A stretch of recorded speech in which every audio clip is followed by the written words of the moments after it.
Hello guys, I'm Raj and welcome back to my YouTube channel. This is the third video in for strings in Python. So today in this video we will talk about some of the widely used string functions that are built in Python. So we can easily use these functions for carrying out our string manipulation tasks. So let's just jump onto the code. So we'll start off with basic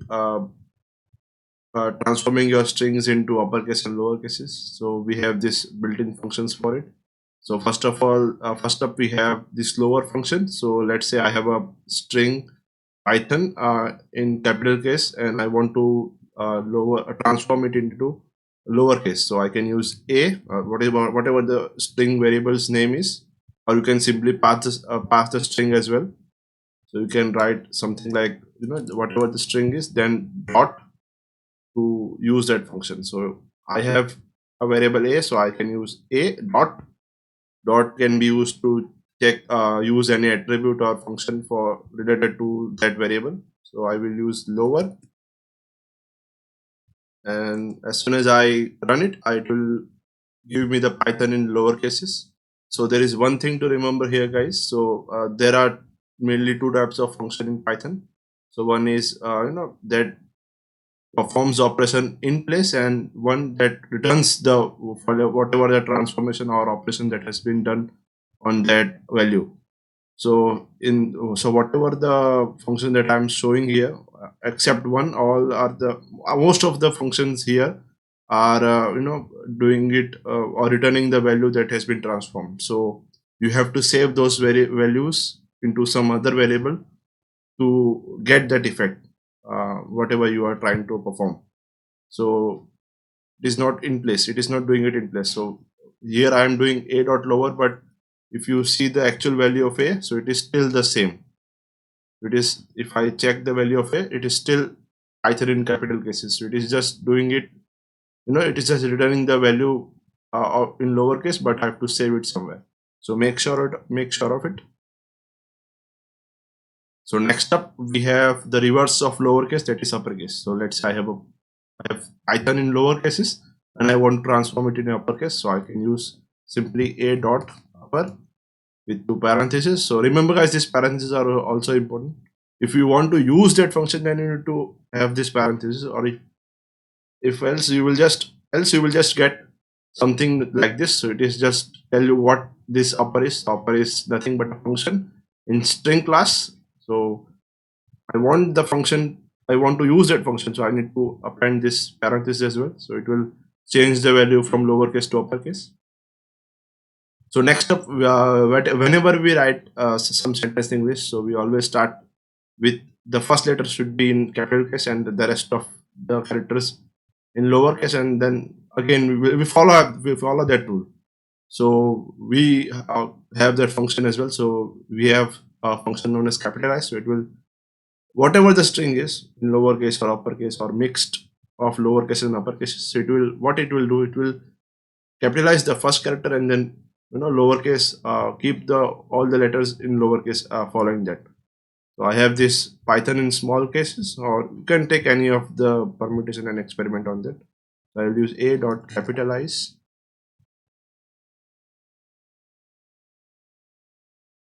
and it will give me an answer with p as in capital letters and rest in lowercase.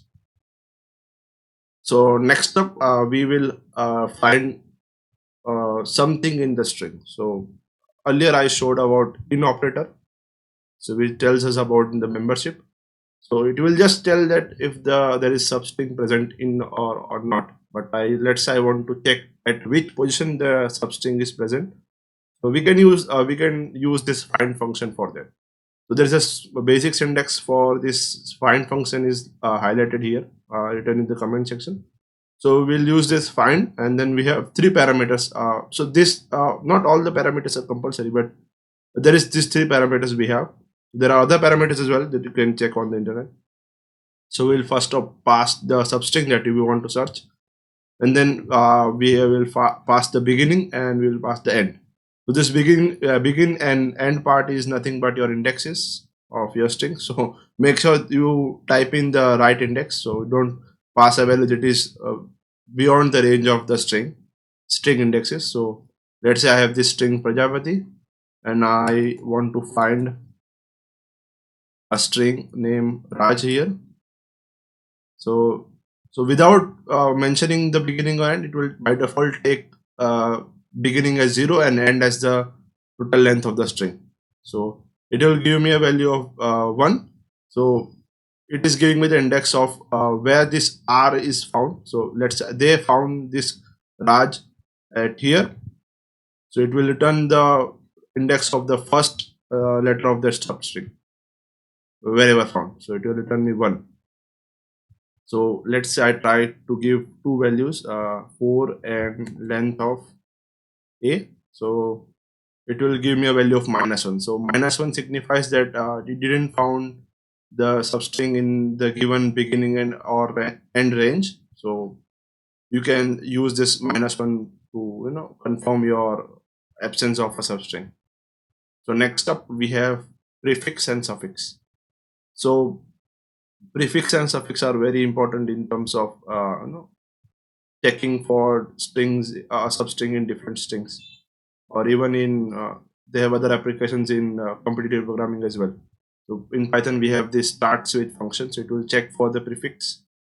Whatever you have passed here the string, it will check for if it is present. If it is present in the prefix of the string, then it will return a value of true. So I will take the same string as Prajapati and I will check for PR. So it is giving a value true. So yes, the PR is in the prefix of the string Prajapati. Let's say I pass here PRX, so it will give me a value of false because PRX is not a substring. Sorry, not the prefix. It should be whatever the substring I pass here, it should be a perfect prefix for that string. So I can check for PRA, so it will give me a value of true. Next up we have suffix. So suffix is the opposite of prefix, so it will check from the end. So I will take the same string Prajapati only. Now I will check for ATIs in the as the suffix with ends with function, so it will give me a value of true because ATI is in the end of Prajapati. So next up we have stripping. So stripping is one such function in which, let's say you are taking some values from the user and user by error or by intention gives up too many spaces in the beginning and the end of the string. So that is just literally a waste of characters, and we don't want to perform any operation on the spaces, right? So we want to remove that spaces in order to perform get our main string. So we can use this stripping in Python to do that. So let's say I have a string a equals to double space abc then double space in the end as well. So I can use this strip function to remove that extra spaces from the beginning and end. So I will get a value of only ABC after that. So it is just removing the beginning spaces and the end spaces. There is one thing to mention here that it doesn't have to be always a space here. So we can strip any character we want. We just have to specify what character we want to strip. So by default it is taken as space if we don't pass any character over here. So any character can be let's say I have a string like a equals to a and bcd, and then we have again double a at the end. So we don't want this a to be in the beginning and end. So I can I can pass a of a here as the strip.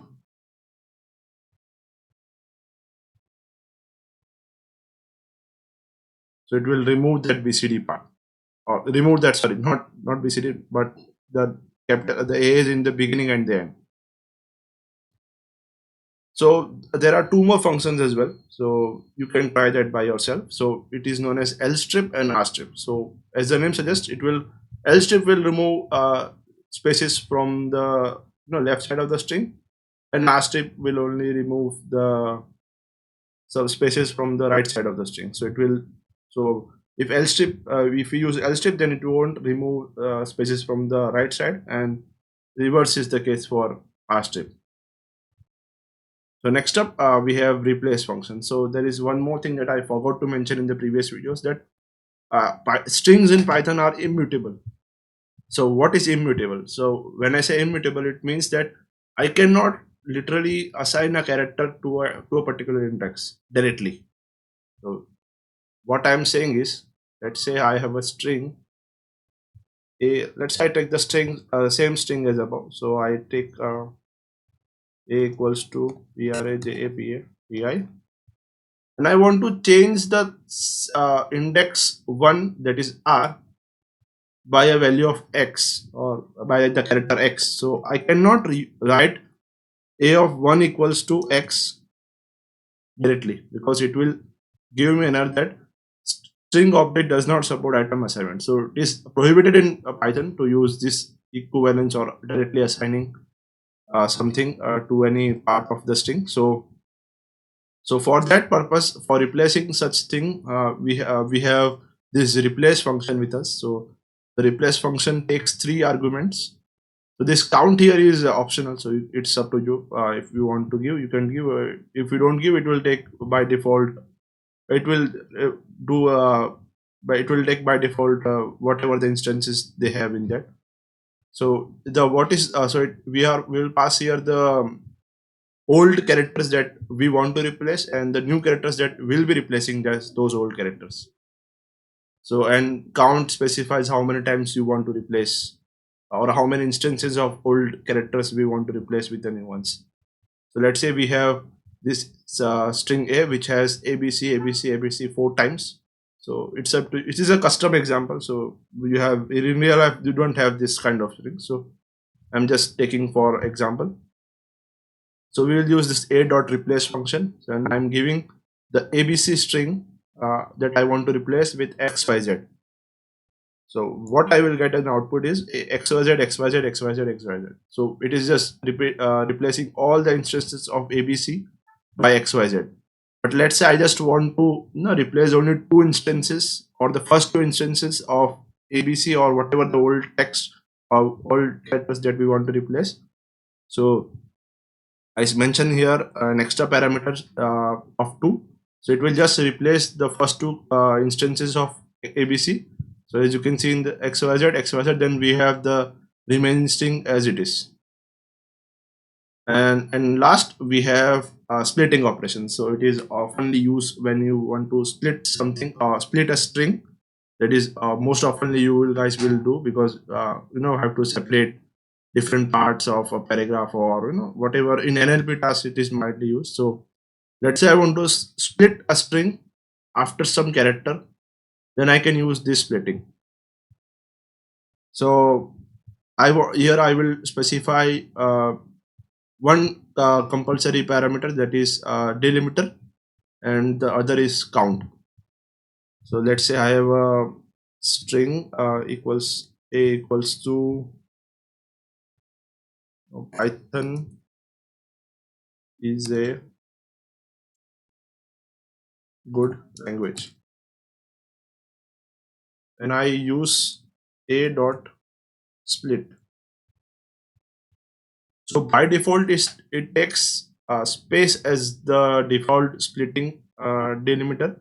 So delimiter is nothing but the character that after whenever it is occurred, it will split the string based on that character. So the default is space. So Python starts executing this function, and whenever it occurs, it encounters a space. It will split that string based on. So it will encounter this first string. It will split the string in Python, and is a good language part, and then then it will get this space, and it will again split between is and a good language, and then rest similarly for this and this string. So I can specify a character as well. So let's say I want to split the string after encountering a T. So it will give me a value of I and HONT is a good length. So here the splitting delimiter will be ignored after the operation. So it will not include it will not return that character only, that character. So make sure that you are splitting with replay with having an alternative as well. So it might be happen that you have an information loss because of the delimiter that you are using. So it is often used in comma separated files, or where you have a special delimiter. There are certain kind of file types that is used in data science and other tasks where you have these files with delimiters, special delimiters like comma, space, and tab spaces as well. So that's it in this video, guys. Thanks for watching. Thank you for your time. Take care of your health, and we will meet next time. We'll have the next video about list. So till then, I'm Raj signing out.